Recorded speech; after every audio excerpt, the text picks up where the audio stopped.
On Monday, I received a message from a friend. It included a video of people in a mall in Qatar running in panic as Iranian missiles rained down on Doha.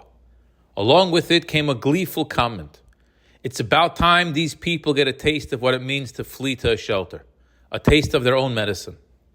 Of course, I knew exactly what he was referring to, how for many years Israelis have been forced to rush to the nearest bomb shelter, sometimes with as little as 30 seconds notice. Many argue that Qatari money has funded some of the terror causing this, and therefore believe it's only fear that they experience the same fear that we've lived with for so long. And yet, something about the message didn't sit right with me.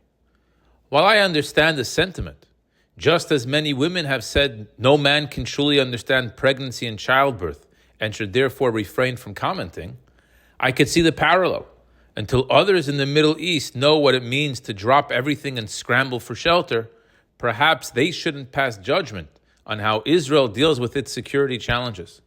Maybe now, even in a limited way, having experienced this fear themselves, they'll gain perspective and think twice before backing terror. But it was the tone, the glee that bothered me most. This Shabbos, by divine providence, we read chapter 4 of Pirkei Avos, Ethics of Our Fathers. In Mishnah 19, Shmuel Hakatan teaches, "B'nefoila yivcha al tismach." Do not rejoice when your enemy falls. There are many ways to interpret this, and all of them are beautiful.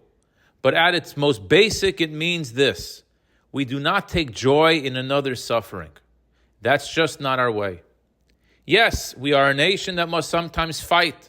With Hashem's help, we have victories. But our celebration is never rooted in pain or vengeance. We celebrate the chance for renewed peace, a safer future, a better world. Is it good that more people now understand what it means to fear for their lives? Perhaps. Maybe it will create more empathy.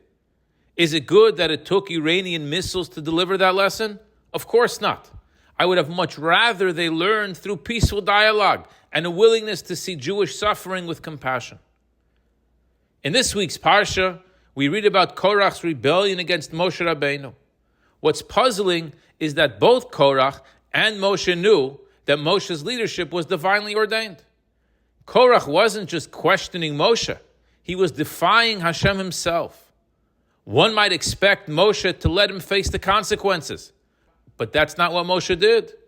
Instead, Moshe reached out again and again, pleading with Korah and his followers to turn back, to choose peace, to avoid destruction.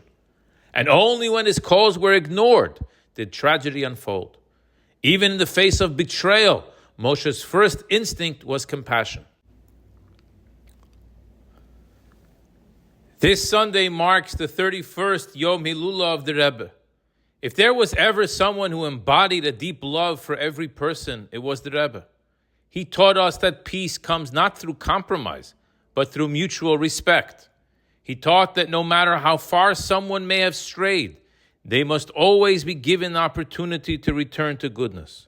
And perhaps most importantly and most powerfully, the Rebbe taught us that responsibility begins with each one of us. May we take that lesson to heart. May we respond to conflict not with joy at our enemy's suffering, but with a desire to elevate the world and make it more godly. May we be strong when necessary, but always compassionate, firm in our values, but hopeful for peace. And may we, in the Rebbe's spirit, become builders of a world where understanding and respect replace hatred and fear. Let's flood the world with acts of goodness and kindness and make the Rebbe's vision for humanity a reality. I wish you a good Shabbos and a good Chodesh.